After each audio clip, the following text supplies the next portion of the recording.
Gimana sih cara memuat yang benar sehingga disebut sebagai muatan yang sistematis?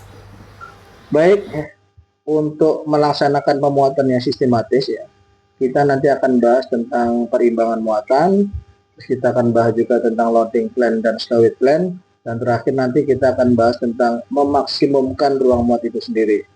Oke, yuk kita bahas yang pertama ya. Yang pertama adalah perimbangan muatan. Yang menjadi perhatian kita dalam perimbangan muatan adalah menciptakan suatu keadaan dan perimbangan muatan pada seluruh palka di kapal, di mana pemuatannya tidak sistematis nanti akan dapat menyebabkan beberapa kondisi ya, diantaranya adalah long crane atau long heads. Ini maksudnya adalah penumpukan muatan dengan jumlah banyak pada satu palka untuk satu pelabuhan tujuan. Artinya pembagian muatan untuk pelabuhan yang sama itu tidak terbagi rata pada seluruh palka yang ada. Akibatnya terjadi waktu bongkar yang lama pada palka dengan jumlah muatan terbanyak. Contohnya misalnya ada 5 palka ya, 4 palka diisi dengan 500 ton dan satu palka diisi dengan 2000 ton. Artinya selesai pekerjaan bongkar muat itu tergantung pada selesainya palka yang terisi dengan 2000 ton tadi. Ini yang disebut dengan long heads atau long crane. Dampak lainnya adalah over stowage. Ini merupakan kondisi di mana muatan yang seharusnya dibongkar itu terhalang oleh muatan lain di atasnya. Untuk itu muatan penghalang harus dipindahkan dulu atau dibongkar dulu baru bisa membongkar muatan yang dimaksud. Contohnya kita berada di Singapura. Kita akan bongkar di Singapura, ternyata di atasnya ada muatan Bangkok. Otomatis muatan Bangkok harus diturunkan dulu baru kita bisa bongkar muatan di Singapura. Ini yang dinamakan over storage. Dampak lain bila kita tidak memuat dengan sistematis adalah over carriage. Ini merupakan suatu kondisi ya, di mana muatan yang seharusnya dibongkar di pelabuhan sebelumnya itu terbawa ke pelabuhan berikutnya. Contohnya saat di Bangkok kita bongkar muatan, ternyata masih ada muatan Singapura yang terbawa, dan muatan ini menjadi tanggung jawab kita sebagai carrier untuk mengembalikan ke pelabuhan sebelumnya. Baik, sekarang kita lanjutkan pembahasan berikutnya ya, tentang loading plan dan stowage plan. Loading plan adalah rencana sementara untuk meletakkan muatan di setiap pelabuhan muatan untuk dimuat dalam ruang muat atau palka. Sedangkan stowage plan adalah bagan perencanaan pemuatan barang di atas kapal yang dibuat sebelum kapal melakukan proses bongkar muat. Stowage plan itu terdiri dari dua macam. Yang pertama, tentative stowage plan, yang merupakan gambaran ancar-ancar untuk rencana pengaturan muatan yang dibuat sebelum kapal tiba di pelabuhan muatan.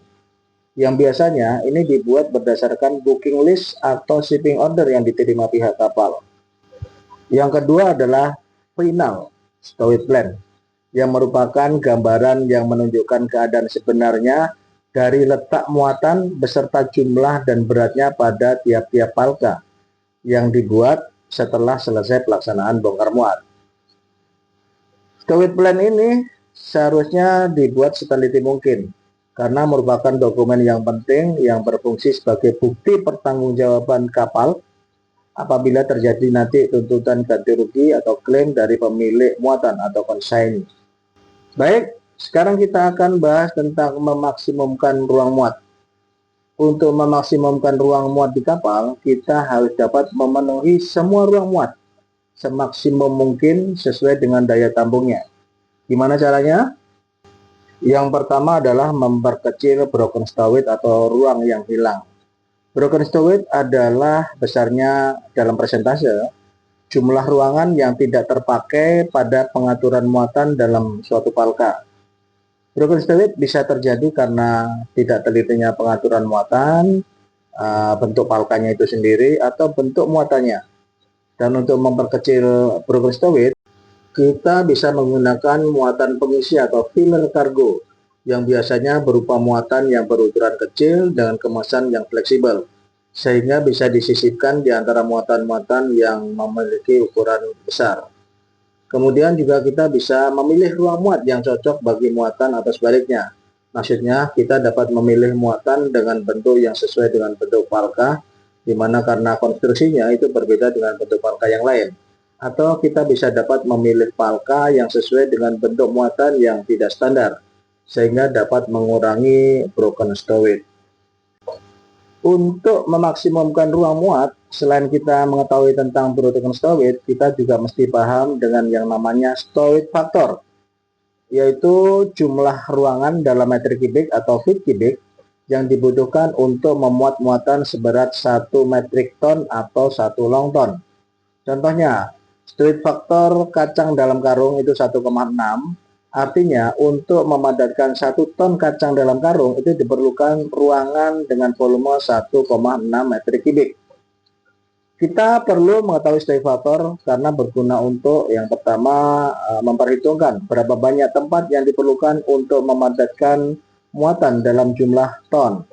Kemudian kita juga bisa memperhitungkan berapa ton dari muatan yang dapat dimuat ke dalam kapal sesuai dengan volume palka yang tersedia di kapal kita.